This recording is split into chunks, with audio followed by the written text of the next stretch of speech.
Before we proceed with today's business, I wish to announce that I have been informed by the Democratic Alliance that it has designated Ms. N.W.A. Mazon as the new Chief Whip of the Opposition.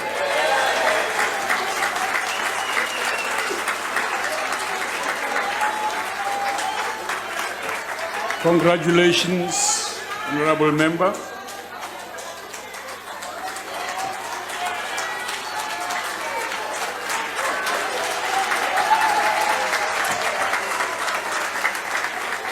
Now, let's deal with issues of national interest. President, whilst acknowledging that... So now you find yourself all right to scream as you do now? Yeah. Huh?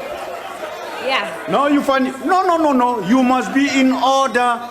You must not scream so that everybody is listened to. On a point of order, Deputy Speaker. It's not justifiable. Deputy Speaker, on a point of order, firstly, in this House, one does not speak directly to a member of the House. The Honourable Member directed her statement to Honourable Steenhuisen. She's supposed to be asking the President a question. So if you're going to give, you've got to get back. So, okay. Honourable Member, let's assume you are right, which is likely. So it is correct for your members to do what you are saying they shouldn't do. Is that correct? Deputy Speaker, what I'm saying is this. If an honourable member in this House is going to direct a statement to the Leader of the Opposition, she must expect a heckle back from the Opposition. Okay. If she's willing to speak to us, she must be willing to get an answer from us. Honourable Mazon, welcome. Welcome to the club. You are going to get it back, okay? Yeah. Honourable Speaker, President, please go ahead. Deputy Speaker, as I once famously said, bring it on. Honourable Member, you don't speak before you are told to speak. You must be allowed to speak.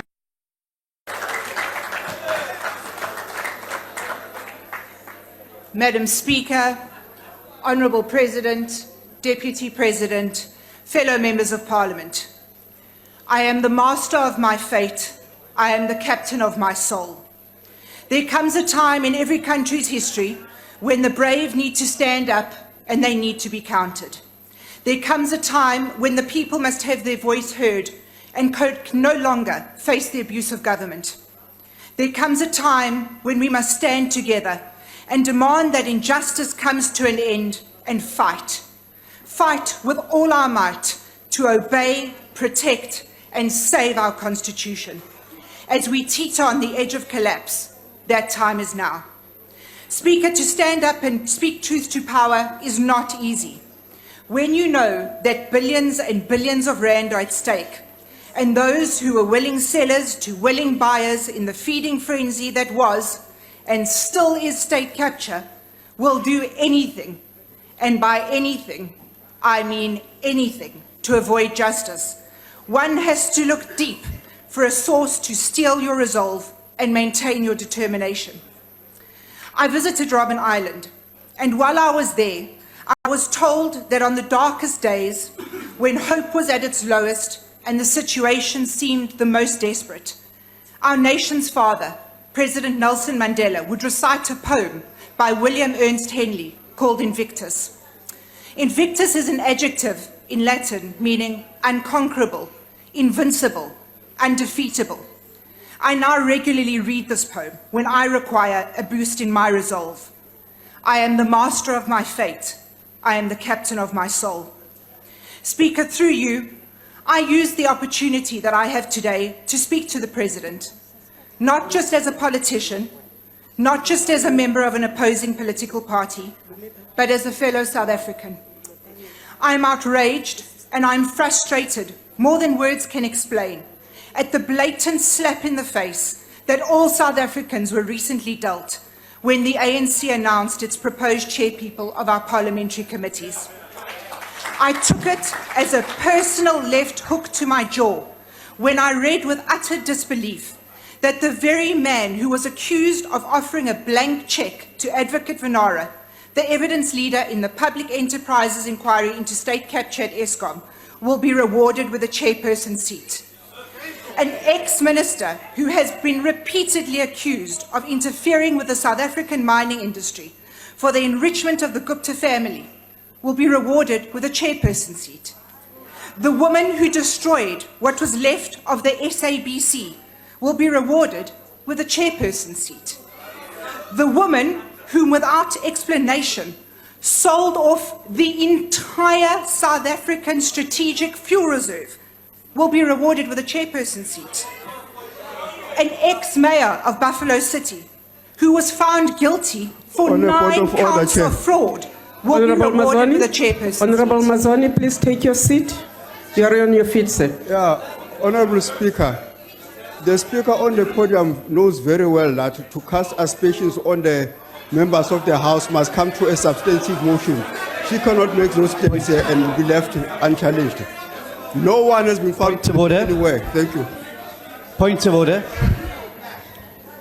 Honorable Steinhauser. Madam Speaker, what the Honourable Member Radebe is trying to do is to inject the National Assembly rules into the rules of the joint sitting.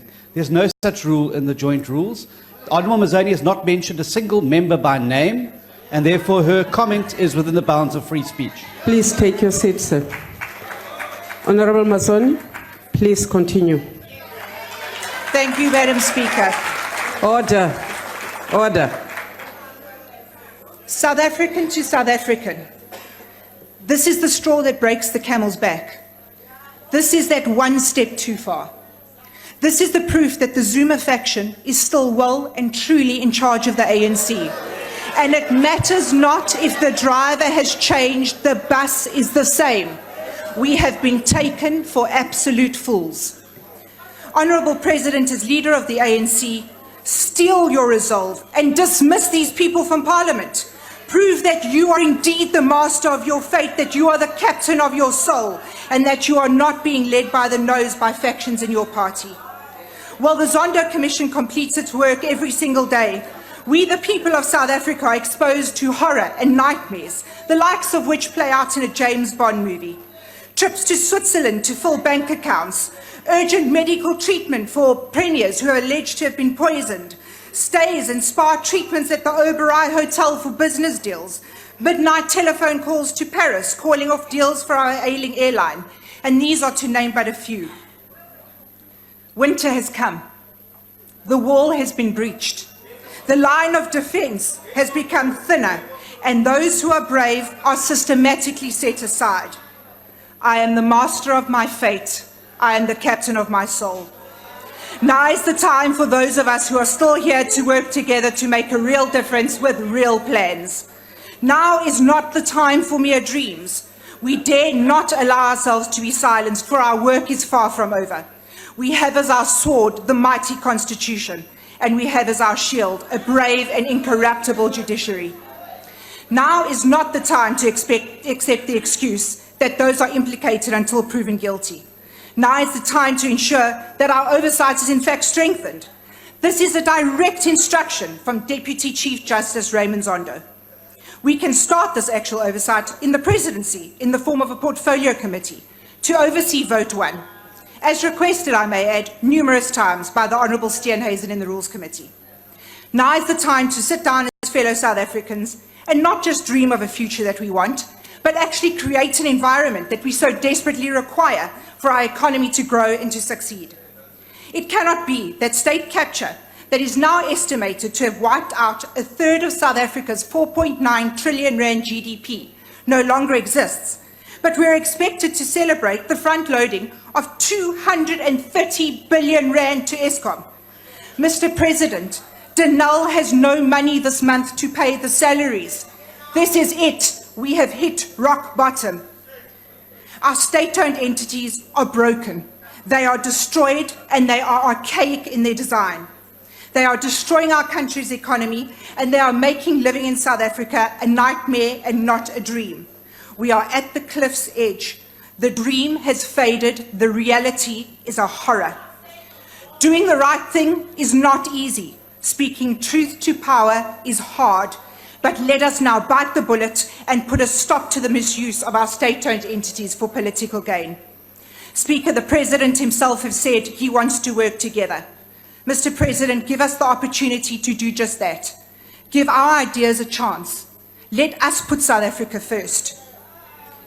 Beyond the wrath of tears looms the horror of the shade, and yet the menace of the years, finds and shall find me unafraid.